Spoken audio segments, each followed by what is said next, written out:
Hello guys. Ito yung bagong tanim namin, oh. Yan. Yan.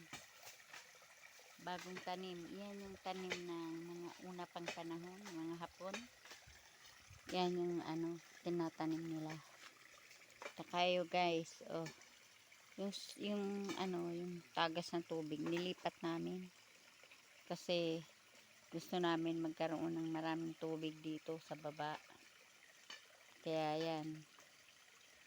Namin muna, nilipat muna yung daanan ng tubig. Saka yun, gagawa kami ng tulay. Gawa kami ng hagdanan ng tulay. Yan.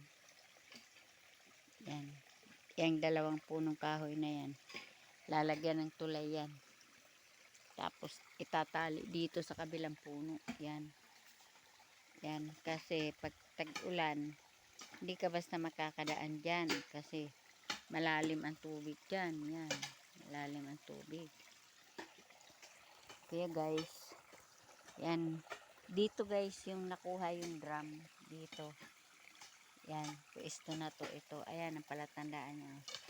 Sarado. Tapos to. Tapos tong malaking bato na to. Yan. Dito sa, yan. Diyan kinuha yung drum. Ang laman ng drum guys, mga barya. Kaya dyan.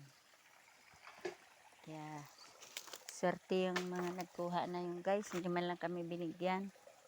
Kuawa naman kami. Ito yung bagong tanim namin guys. Oh. Unang panahon pa itong mga puno na to. Pinapahalagahan namin yung mga ganyang klaseng kahoy. Ito pa oh.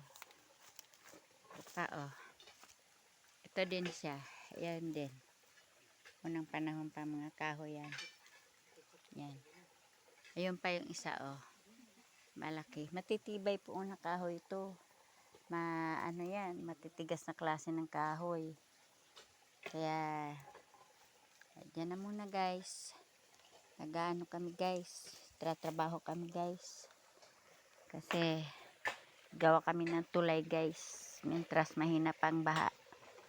Mahina pang kuan. Pag July malakas na yan. Kaya kailangan ngayon pa lang gumawa na kami ng tulay para makatawid kami sa kabilang sapa.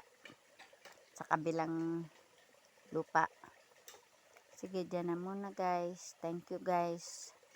Thank you for watching guys. Dito gagawa kami guys ng falls. Dito yung Kawali Falls sa lugar na to. Kaya papunta doon guys. Kaya ayusin namin lahat. Sige, bye bye. Thank you. Thank you for watching guys.